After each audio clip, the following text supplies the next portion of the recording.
here it is, the most listened to radio show on the planet. Even the other stations are tuned in too. Hi, I'm Sarah from Coaster Studios and GeForce, and you're listening to the Coaster Challenge podcast. Hi, this is Austin from Amusement Insider, and you're listening to the Coaster Challenge podcast. Hey, it's Corey, the host and producer of Theme Park Pulse, the game show for theme park fans, and you're tuned in to the Coaster Challenge podcast. I accept the Coaster Challenge. I accept the Coaster Challenge. I accept the Coaster Challenge. I accept the Coaster Challenge. I accept the Coaster Challenge. I accept the Coaster Challenge. I accept the Coaster Challenge. I accept the Coaster Challenge. I accept the Coaster Challenge. Do you accept the Coaster Challenge? What is the Coaster Challenge? A group of regular people that went from fearful to fearless, all from riding roller coasters. So please secure your hats and glasses. It's time to take the Coaster Challenge. Here are your hosts, David Cantu and Jenna Gazelle. Hey, how's it going, Jenna? Great, how's it going, Dave? It's going good, going good. Happy December 10th. Oh man, thank God. We're almost to Christmas. Winter break, yes! Oh, yeah, well, we're getting closer and closer to Christmas. I will say we're getting closer and closer to the end of the year, too. Yeah. I have to say it's been one heck of a year. Can't wait to see what next year brings in store. You know, I really think that Christmas and New Year's, but New Year's, yeah, I have to say, I think 2022 is going to be a better year for everybody. I hope so. I know it's going to be for me. Just everything that's been going on this year, I know next year is going to be even better. But, yep, we are here again, guys. We're back here in the studio, and, well, like you said, Christmas is getting closer and closer, and we are going to kick off our episode today with another very special guest. We've got a wonderful coaster enthusiast couple named Mark and Natalie, and they run the YouTube channel M&amp Amusements. Yay! Andrew is standing by with Mark and Natalie, but first we are going to do our lovely segment called the YouTube Highlight Clip of the Week. YouTube Clip of the Week. Alright, so in this week's YouTube Highlight Clip of the Week, we decided since Christmas is approaching, we thought we'd do a few Christmas editions of video funny moments. So Jen and I happened to saw a really cool, really funny YouTube video. It was called "You Won't Just Laugh, You Will Pee Your Pants" on this holiday season. So we took the opportunity to watch this video. It's basically like America's Funniest Home Videos, where it shows a lot of the most funniest moments during Christmas. Christmas rendition. Yeah, and I will tell you that I was really amazed how many people have their Christmas trees fall to the floor. You know what I think of when I saw that? National Lampoon's Christmas Vacation. Yes, and in this clip, they actually showed a guy who brought a Christmas tree into his house. It was all tied up, and he went to undo the rope, and all of a sudden, the entire tree just expanded out and exploded throughout the whole living room, and it pushed him off to the floor. I thought that was pretty hilarious. But I think the greatest one, Jen, was how the kids were opening up their presents. The little girl with the Barbie, throwing the Barbie, that is so me. I got in so much trouble for that one of those. That's pretty classic, too, because I think Barbie dolls are usually like the number one gift a lot of people get in the holiday season, too. Especially girls. Yeah, but I love how some of the excitement, like the one kid that opened up a gift and he got a helmet, and then all of a sudden he's like, wait a minute, went running to the garage and there was a brand new dirt bike. And I was like, and the way how the kid was like so excited that he ran out of breath and passed out on the floor. I could so see Michael doing that. If we surprised him with a brand new dirt bike, I could see him doing that. Oh, but I think the greatest one was there was that big red box in the living room, and the two boys were wondering what this gift was. And then all of a sudden, these arms just burst right out, and it became like this big box gift monster was going after them, was chasing them all through the living room. Scaring them half to death. That was hilarious. That is great. Actually, Jen, I think Mike would do that too to your... Probably, if he got up early enough before the kids, which that's hard to do at our house. Yeah, but this was, I thought it would be a great thing. We're definitely going to be putting this YouTube clip in the show notes, but you guys got to really check this thing out. This thing is just completely hilarious, especially with animals at Christmas, like the cat that flew out of the Christmas tree. I thought that was pretty hilarious. The dog dancing to the Christmas music. Yeah, dog dancing to the... Actually did a good job dancing to the beat. I was like, hey, that's pretty good. But, guys, you guys gotta have time. Make sure to check down in the show notes and click on this YouTube link. You gotta take the time to sit and watch this if you need a really good laugh. But I would have to say this is a good YouTube highlight clip of the week. YouTube clip of the week. Alright, so Andrew is standing by with our special guest today. We've got Mark and Natalie from M&amp Amusements, and this is going to be a really fun episode, guys. So take it away, Andrew. Thank you, David and Jenna. This is Andrew, one of the producers of the Coaster Challenge podcast with you today. And today I'm sitting down with a couple of coaster enthusiasts. I'd like to welcome to the podcast M&amp Amusements. Welcome, Mark and Natalie. How you doing? Good. How are you? Pretty good. Hello. Hi there. Hi there. Good to have you guys on. So to start with, I've already introduced you guys, but if you want to maybe tell our audience a little bit about yourselves, please go ahead. Okay, so I'm Mark. Well, as you know, I love riding coasters. I also love reading books, just traveling in general. I don't run much anymore, but I am a former marathoner. I don't know if that's a little tidbit of something you guys didn't know about me. Three Boston Marathons behind me, 5 other marathons. So I'm kind of miss those running days. Maybe someday get back into that, but right now just getting some basic exercise, walking, and enjoying the outdoors. Nice. Nice. And you mentioned travel. We talk about this a lot on the show. You guys have probably heard these previous episodes. Travel and being a coaster enthusiast go hand in hand. Even for us, with having all these amazing local parks, it's not enough to just have those local parks. You got to get out there and get to the other parks. Exactly. Get out of your comfort zone, as they say. And then you also mentioned the marathons. You said, what marathons have you done? I did 3 Boston marathons back in the early 2000s, 2003, 2004, and skipped 2005 and then did it again 2006, all running within the low 3-hour range. So I was pretty competitive. Gotcha. That's really cool. That's awesome. That's awesome. All right. Well, thanks for introducing yourselves. So let's talk about coasters a little bit. All right. What was your first coaster that you rode? I don't know that. So she doesn't know hers, but I do. You don't remember? Okay. You were probably very young. How about you, Mark? Do you remember? So mine was the Mine Ride. I was 5 years old. Our family of 7 went to Cedar Point yearly in the summer. My mom would get tickets at Toledo Hospital where she worked. And my first ride on it was actually at night. I didn't know what to expect. I was a pretty scrawny little kid, to not see where you're going to go, especially over water. Not that I was scared to go over water, but just the way that the car angles toward the water over that downhill. And I get on this thing. I am screaming. I'm kicking, and Sim was my oldest brother. We get through the ride, and then we come back in this. And as you know, Cedar Point, traditionally, they always say, riders, how was your ride? I'm coming in the station house in the train, bawling and kicking. And what I'm really saying, again. So, and my late father, may he still rest in peace, really firmly believed that established me as a coaster enthusiast. So Mine Ride was about about 7 years old. Mine Ride was, so it's still relatively new coaster at the time. And then, of course, 4 years later after that, I had my first ride on the major coaster, the Blue Streak. And that also was at night. So there was and I think that's why I like night rides. Night ride on the beach, night ride on the voyage. I mean, it all just kind of fits into place when you think about it. Yeah, and for you for those first couple of coaster rides that kind of very impressionable on you were nighttime rides. So you kind of had that night thing going to begin with. Nice.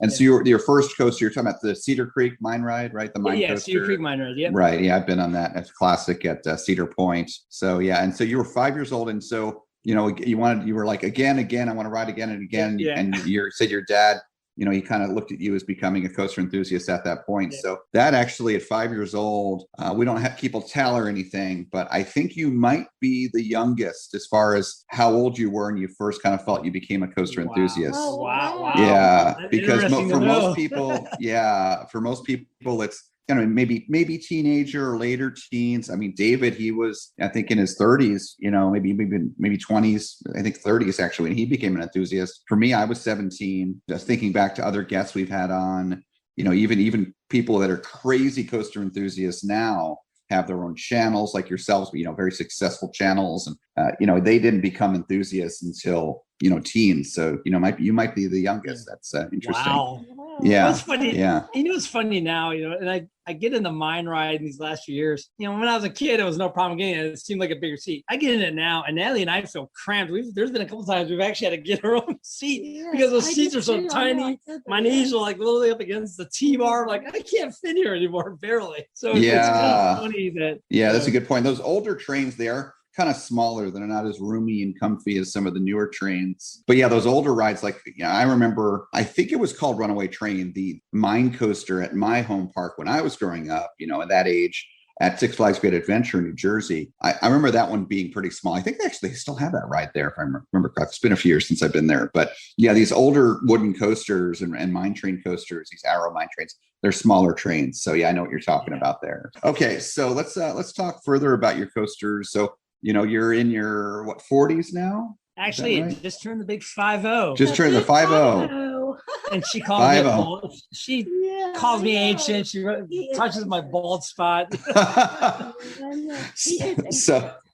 So 45 years of being an enthusiast. That's a pretty long time. So it is. Sounds like you're gonna have some stories here. Okay, so let's talk about between that first ride on Cedar Creek Mine Ride, whatever else you've done ever since then until today. Which would you say is the one coaster? And Natalie, feel free if you'd like to share your one as well, if you'd like. But for each of you, which is the one coaster that's scared you the most over the years? Nothing. Nothing. Her. I know. Okay. What you got anything? I know. That's her. That's her. She's more of an enthusiast than I am. No, I was actually. I'll be honest. When I first got on the Blue Streak, I was a little terrified. A 78-foot coaster for a 9-year-old. I was still pretty scrawny as a kid, and it felt like I was riding on rocks. I'm like, oh my gosh, I'm gonna fly out of this thing because there was, to my knowledge, I don't remember seatbelts being on the Blue Streak. Somebody else can correct me if I'm wrong on that. And you go down that first 78-foot hill over that bunny hill, and you're literally practically standing up. Now, keeping in mind, I rode Blue Streak during the Buzz Bar days.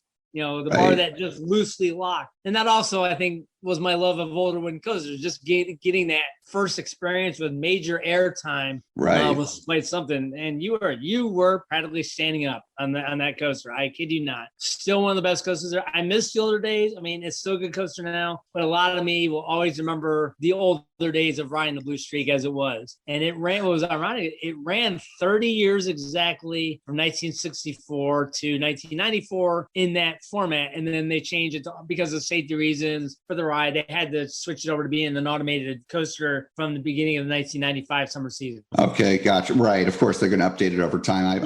I'm not necessarily referring to when you're on the ride, but think about it maybe from the perspective of kind of the anticipation before you get on the ride, in the walking up to the coaster, being in the queue, right before you board. Is Blue Streak still the answer for you, or is there something else? Is there some crazy launch coaster, tall coaster, fast coaster, anything more so than Blue Streak? I think anything new that any of us may get on, and that be Natalie, myself, you. I think when you experience a new coaster like Blue Streak when you're 9, or Topsail Dragster for the first time, and when you don't know what to expect, you're getting in with a little sense of a nerve-wracking feeling because you don't know what to expect. Right? You watch other people ride it just before you, and then it's your turn to get a seat, and like, oh my gosh, what am I about to experience, or what's this going to feel like going 120 miles an hour in 4 seconds? Right. And so, and even same with Millennium Force when it opened in 2000. I didn't know what to expect from a 80-degree angle drop at 310 feet. So every new coaster, I think, provided a positive, yet how am I going to feel about this? Obviously I like them now, because I ride them over and over now, and we both ride them over and over. But I think it's kind of neat that it's a surprise for your body to have that kind of feel for a coaster, and then you get used to it. I've written, and it gives stories to tell. Yeah, I remember riding Blue. I always tell people I love sharing the Blue Streak story because I got to ride it at a time when a lot of kids that are in our coaster community today didn't have that opportunity. I think the ones that obviously got to experience it, myself, Jeff Joyner, who's a coaster dad. I'm sure because he's got me by a couple years, so I know he rode it with the Buzz Bars. I know he rode Racer at Kings Island with the Buzz Bars because I think his family went there more often. If I remember hearing in his interview, I think he said they went there more often than they did Cedar Point. Okay, let's try and dial this in then. I get what you're saying, and everyone's different, but I would say for me, and I don't know, I'm not quite sure when the transition happened for me, but what I'm describing is I just rode a whole bunch of coasters in the Midwest. We saw you guys in Hollywood Nights, Kentucky Kingdom. I'd never been to those parks before. And all those coasters, I wasn't scared. And my point here is that with coasters, and this is one of the positive things, and something we really focus on in our podcast, part of our mission is about facing fear. I believe that as you face fear time and time and time again, you get better at facing fear, where you get to the point where you don't feel it as often. And so that's what things happen with me with coasters and rides, is that I've done so much. I've done the world's tallest, done the world's fastest, that a lot of even the new experiences for me, the new rides, they don't scare me for the most part. Right. Now, and I would challenge, I bet that's the same thing for you. Even when you get on a new coaster, some new coasters, certainly new to you, the first time, that you're not necessarily scared, you're excited. Would you say that's true? Yes, I do.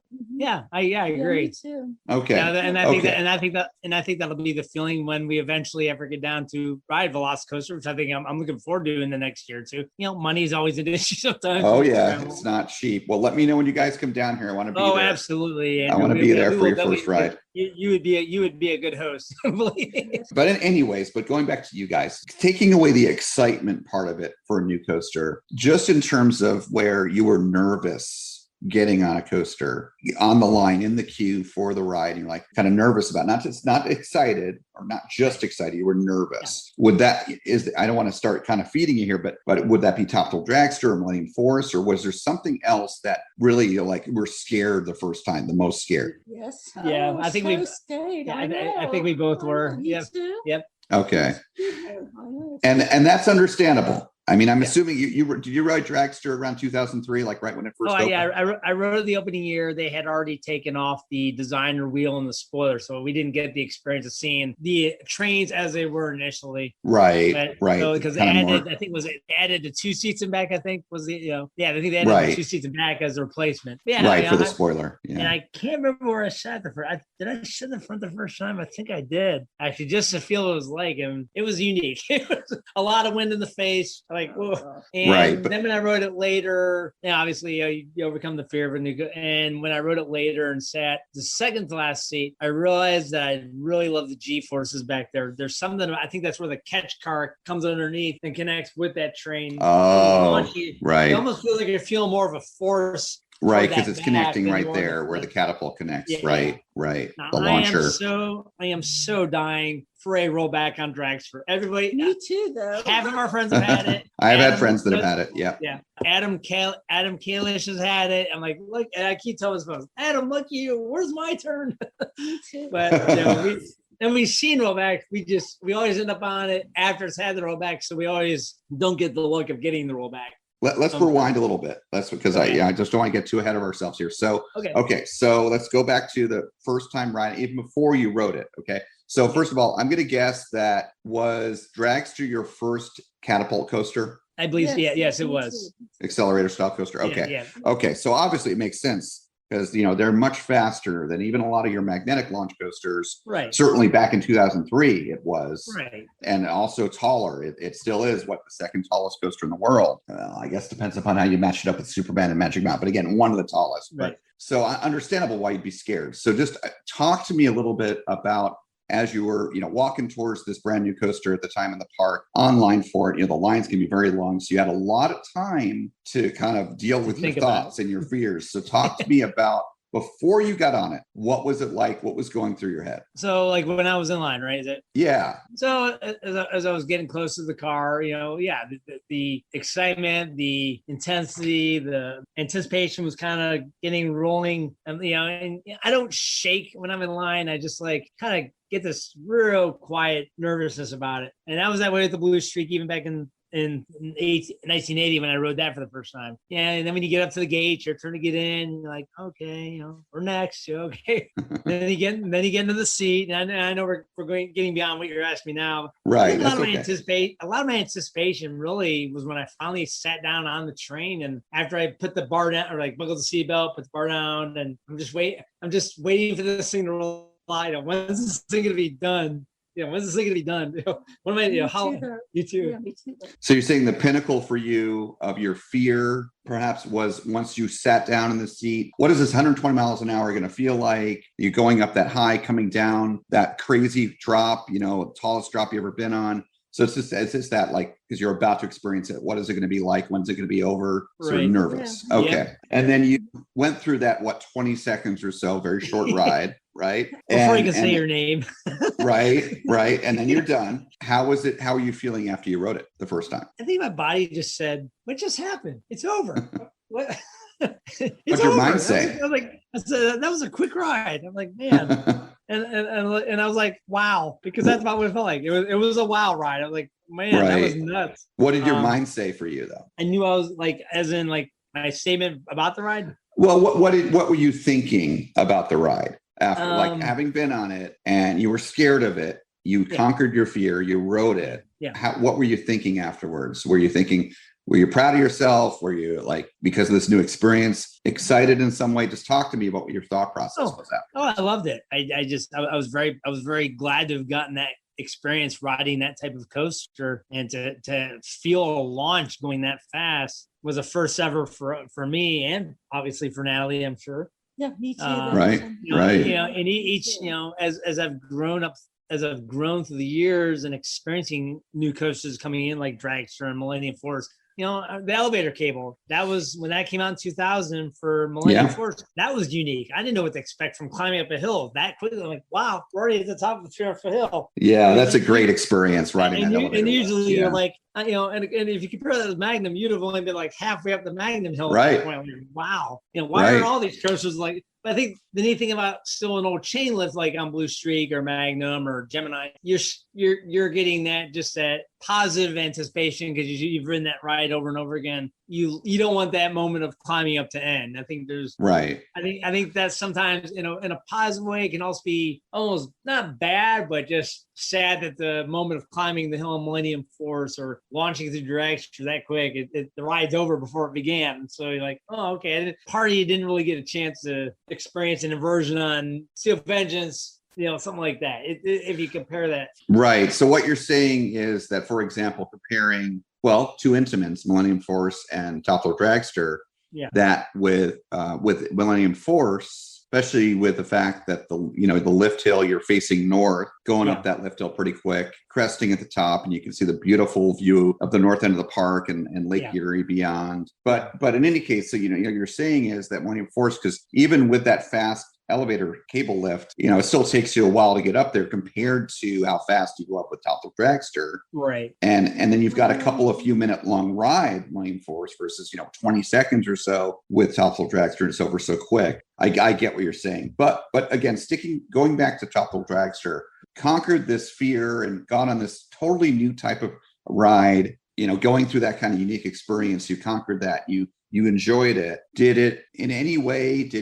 Conquering Top Thrill Dragster, did that impact your life in any other ways compared to, say, other coasters that you went on for the first time? I think because it was new technology. I think that's what really impressed me about it. And like I said, I'm glad I conquered it. It's a great technology coaster, even though it does break down a lot.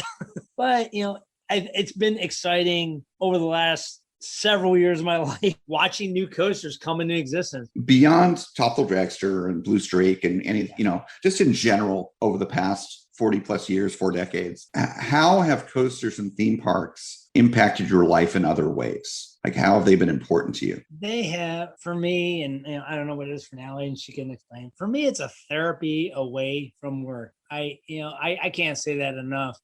Any weekend I can get away from Columbus, I do.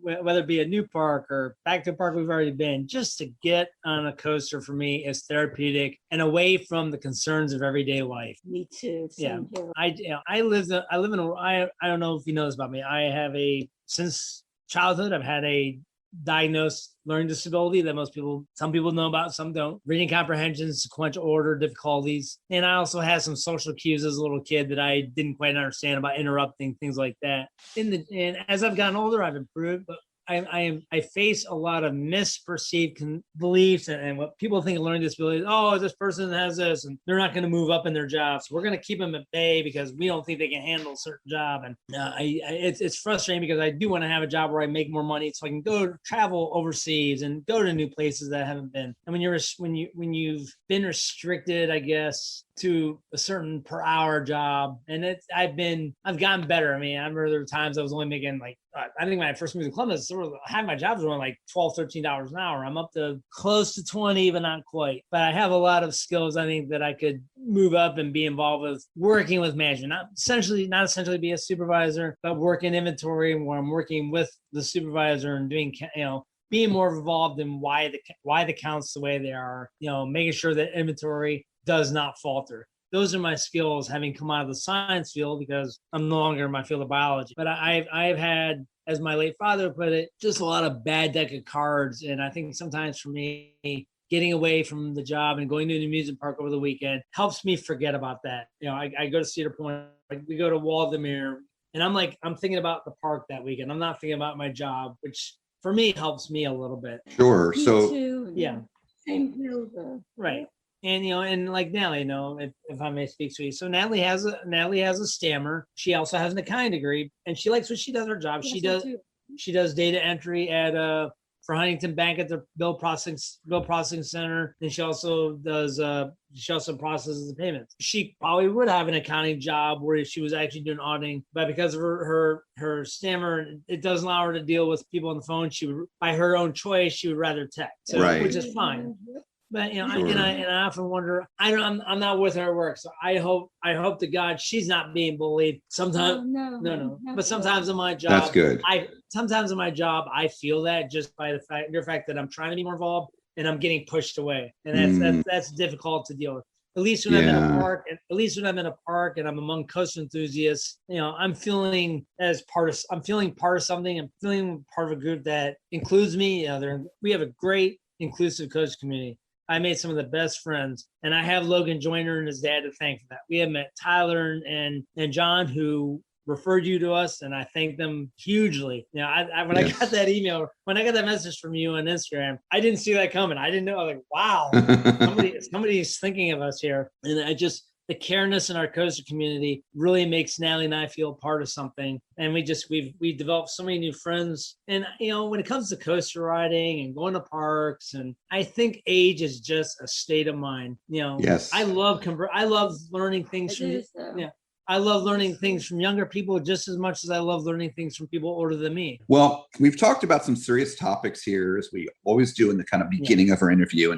And you've heard our interview. So now we're going to get to the fun stuff. Oh, yeah. So, all right. So obviously 40 plus years of coastering, you've got to have some crazy stories. So tell me about your craziest moment ever on a coaster. Craziest moment ever on a coaster. I got a couple of them, actually. So the first time, we'll go backwards. So recently, I know most people start beginning and go forward. We're going to start and then go backward. That's fine. So, now, Natalie and I were on Racer, and we got maybe halfway up the hill on the lift, and they stopped us. I'm like, what's going on? We're sitting there for like maybe 5-10 minutes, and sure enough, up comes the police. Somebody had taken their phone out up front, like in the front part of the car, because we were more toward the back. I'm like, oh, great, here we go again. This is that common problem, right? And we've seen a lot of this lately. People have been taking their phones out. Because they think there's no camera. There is, and and I think it's happened. It happened on the beach too, but we weren't on that train. We were coming back to the station house, and there was another train getting ready to go up, and they stopped it, and half the train was still on the flat because somebody took out their phone. Yeah. And sure enough, in both instances, security was waiting at the end for them. So it is kind of a unique, crazy moment. That's for sure. Anyway, more stories. You have a story, other crazy coaster stories. Oh yeah. So we were at the 50th anniversary of the Blue Streak celebration back in 2014. Was it the second? Yeah, I think it was the second time we were getting on Blue Streak. We were wearing our 50, the Blue Streak shirt that we got, 50 over the hill in the back. I think you were on the train before mine, yes, right? We got separated somehow. Her shirt was bloody. I'm like, sweetie, what? She had a bloody nose for no apparent reason. Oh. She got a bloody nose. She's like, it's like, it came out. We watched out, but she just had it all over the front of her shirt. I did. Oh, sweetie. So that was kind of funny. Were you now? Did you end up being okay? Was this a little minor? She okay, that's good. But I just thought that was kind of funny. Just not even leaving the station house or having gotten back in, and just her shirt just covered in blood. I'm like, jeez. Too funny. Wow. So it's just fun to hear crazy coaster stories. Okay, well, let's move on from crazy. Yeah. Let's talk about favorites. So what would you say is your favorite coaster? Drosel. She likes dragster. I do too. I do. Dragster. Okay. Nice. Yeah. Nice. That's a solid. I mean, it's fast. It goes high. It's got some good forces. Yeah. Okay. Mine needs no introduction. The Voyage. I love it. Ever since I attended Hollywood Nights, this is our third time. And the very first year I got on that and got off after the trimless brake run ride, I'm like, oh yeah, this is it right here. And as Logan, share this because Logan's description of it is right on. It's the beast on steroids. It is without a doubt insane on the 90-degree bank turns. And at night, you can't see where you're going. And I mean pitch black. I mean, because usually on the beast, you have some lighting, you can kind of see what you're doing. You don't get, as you realize, you don't get that on Voyage. You are going sightless through that back section and not knowing where those turns are. But I love that intensity of that coaster. It's just a beautiful ride. The airtime, it's my favorite, but I don't rank it. You know, relating to you in the Voyage, so this year, I think you already know, was my first time at Hollywood Nights and first time at Holiday World. Leading up to, as I love wooden coasters. Leading up to, before going on Voyage, my favorite wooden coaster and the only wooden coaster in my top 10. I do rank top 10. Yeah, that's all right. Some of us do, some of us don't. It's all good. Was Ghost Rider, and I want to be clear. This is post 2016 Ghost Rider. This is after the retracking. Okay. Because I rode it before, and it was not the same ride. Even opening year, it was not the same as it was with that improvements with the retracking, all the better wood and all that. Yeah. And Ghost Rider, after the retracking, basically almost is trimless. I think at least it was 4 years ago when I rode it, and it is relentless. It's got great pacing. It's a lot of wooden coasters, and that includes the Beast. Do not have good pacing, and it's partly because of the technology and the age of a lot of wooden coasters. Also, as part of this is if you look at classic wooden coasters, the Cyclone, the Beast. They don't have a lot or any, even the really old ones like the Giant Dipper. I used to live in Santa Cruz. It's a great coaster right by the ocean there. Beautiful view, like Millennium Force. These really old wooden coasters, classic ones, they don't have bank curves. Now, some of the ones that are not necessarily just brand new, some of the older ones do, but a lot of them don't because the technology, the modeling wasn't there for it. Then the construction techniques needed. So when you get into a coaster like a Ghost Rider, like a Voyage with the bank curves and those overbanks, they're almost like wave turns. I looked at them as wave turns basically on Voyage. I had never experienced anything quite like that before. And, I had heard people saying, well, Voyage would be in my top 10 if the night ride actually counted, but you can't count that because it's a unique experience. And the daytime ride, it's not a top 10. I don't know. For me, Voyage, daytime, amazing. Still good. It's amazing. Yeah, you can see where you're going. And the trims are still, but this may be sacrilege, hot take, spicy take, warning. Yeah, Voyage at night was amazing because you can't see anywhere. The trimless ride versus the trim ride, I didn't notice a gigantic difference. Yeah, there's some differences, but it's not like a completely different ride. I think people get too much into the hyperbole of that and they get caught up with that. Voyage daytime is an incredible ride. And it is the daytime ride, the one that everyone can get every day that Holiday World is open. That is my top 10. I'm not ranking the nighttime because that's a unique thing. But Voyage was amazing. Absolutely amazing. We talked about your favorite coasters. What would you say is your least favorite coaster? Oh boy, you're gonna hate us. We have a real problem with Vekoma SLCs. I don't know. That's fine.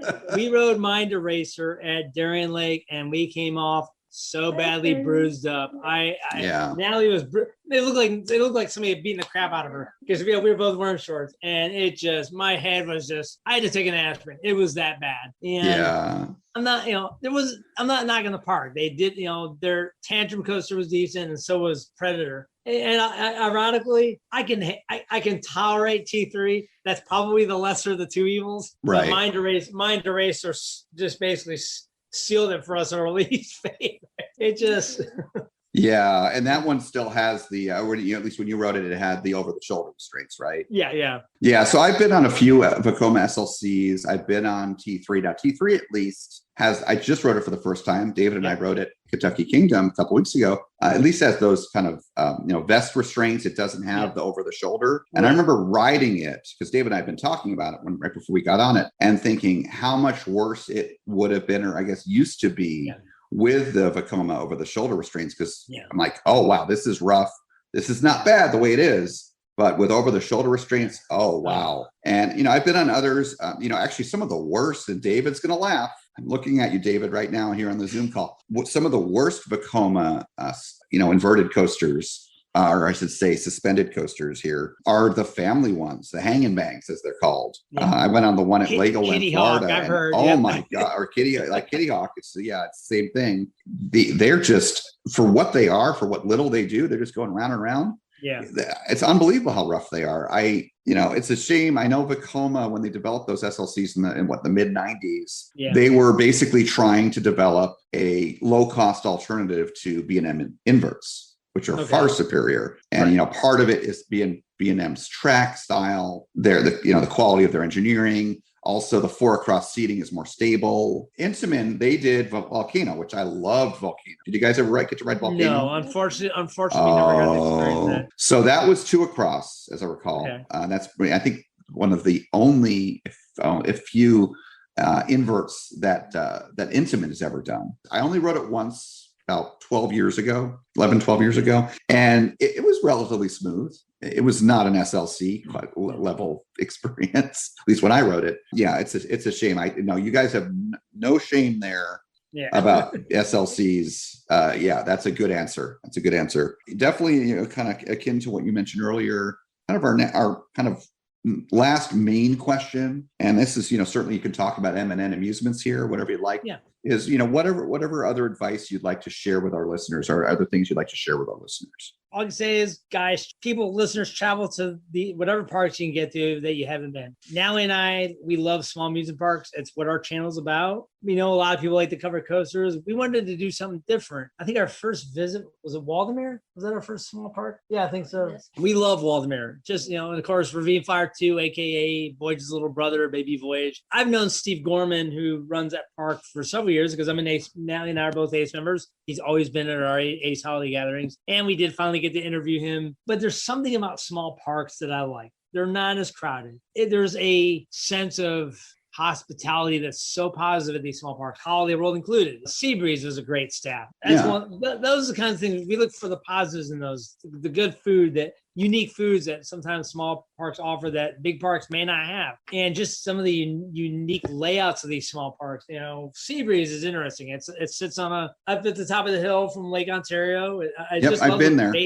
Those Bayside parks. Yep. Their Jackrabbit is, you get some really unique coasters that are their premiere. Natalie and I feel that that's our family. And we had a wonderful interview with Scott Diamond. He took us over. We could get some great footage of their Jackrabbit coaster. I wish there was some more behind the scenes footage where that tunnel's at, but you can't get back there. So we had to make do with what we had. But we had still have small parks yet to hit. Bob Kilner, you may have met Bob Kilner. Bob is one of the nicest, downright awesome photographers in the community. And he was one of our original followers. He recommended Seabreeze, which we've been to. Arnold's Park is on the list. And I know Coaster Dolphin was just there. I'll be asking him some questions in a text. So prepare yourself, Bennett, if you're hearing this. Yeah, Bennett's awesome. I love Bennett. He's a great guy.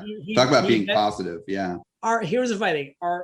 We started in 2018. The name was born in 2016. We got married that year, and my oldest brother gave us sort of a gag gift as my best man. And there were 2 long sleeve shirts with a coaster on the front that said Marital Mania, and on the back it said M&M Amusements with sort of a piece of track. But we decided, I said, Natalie, if we ever have a YouTube channel, there's our name. Of course, I had to make sure nobody else was using it when I was doing my search. That's funny. I looked at all possible code variations to make sure nobody had used it. And so sure enough, and we were able to use it. And then I had Chris Werner, an amazing graphic artist, did our logo, who also did Coast Kids. And then we started Instagram, I think, in 2019. So yeah, we're coming up on 3 years from M&M Amusements, and I've been happy with every vlog I've done. Now he does the photos for our Instagram, so we each have a chore. We are just so grateful for the followers that we have. So for those of you that are listening, that are following us, really thank you from the bottom of our hearts. That it means the world to us that we're thought of in this community. Well, in any case, we've had a nice chat here, and it's been a good conversation. So I'd like to wrap it up with you guys sharing. You already kind of mentioned your channel, but just go ahead and share however people can find you guys, your social, what your social media how to find you on the various, and then your YouTube channel. Yeah. Obviously on YouTube, you can look up M&M Amusements, and then our Instagram. This is an interesting one. M_AND_N_Amusements. Or if you do a search for Mark and Natalie, it should also bring up our Instagram account there. So you got two options there. We do have an email associated with our YouTube account, and that is M&N_Amusements, with the and being spelled out, not the ampersand symbol, at ohio@gmail.com. So M&N_Amusements_ohio@gmail.com. If you want to reach us there. Yeah, that's all. Yeah, we're in the process of working on a web page, but it's going to take some time, and we're getting some help from somebody we know that does our merch. Because what we will eventually want to do with our, and that's the other thing too. Most people do not know this about us, and some do. We are known for just giving our shirts away. Some have charged, but we feel that the gift of being followed by our followers deserves a freebie. And we show our appreciation by just giving people a shirt. We love doing it. I am a giver. I love giving. I am even above receiving. I'm a giver. And I could see that with your personality. And thank you, by the way, for the shirts you gave David and I. It's awesome. No end appreciate to that. Thank you. Yeah. Thank you, Mark and Natalie, so much for our chat today, and a great conversation. I loved hearing all about your coaster adventures, and I loved hearing about all this positivity you're trying to spread, and just keep it going. So thank you very much. Cool. Thank you. Thank you, Andrew. Thank you, Mark and Natalie. Really appreciate you guys coming on the show today. Really great conversation there. Their whole story about how coasters and everything started, and just how the challenges that they went through, but how roller coasters have really helped him in his personal life and his personal career, how facing fears and all that stuff. And it's really amazing what roller coasters can do to a person by helping them break their fears. Mostly the therapy it helps with. Yeah. For a lot of people. He's a really good example of how theme park therapy, it's something that Andrew has always been talking about on this podcast during his interviews, is that, yes, theme park therapy is very real. It does amazing things to people, and Mark and Natalie are a testament to that. So I really want to thank you guys for coming on to the show. But anyway, guys, it's been a very exciting episode, and we've got another exciting one coming out next week. So Justin, how can they find us on social media? If you enjoyed today's episode, be sure to like and subscribe wherever you get your podcast. And if you want to see more from us, we upload every Friday. And check us out on Facebook, Instagram, Twitter, YouTube, all at Coaster Challenge. Links in the description. Thank you, Justin. Yes, guys, make sure to hit that subscribe button. Make sure to like us on your favorite podcast network. Make sure to give us a review, too, and give us a 5 stars rating. We really need the reviews, so we really appreciate it if you take the time to really write one out for us. We would really appreciate that. We got a very exciting episode next week. Christmas is getting closer and closer, so we'll be doing even more special things as we get closer. But until then, this is David. This is Jenna. And we'll see you next week right here on Coaster Challenge.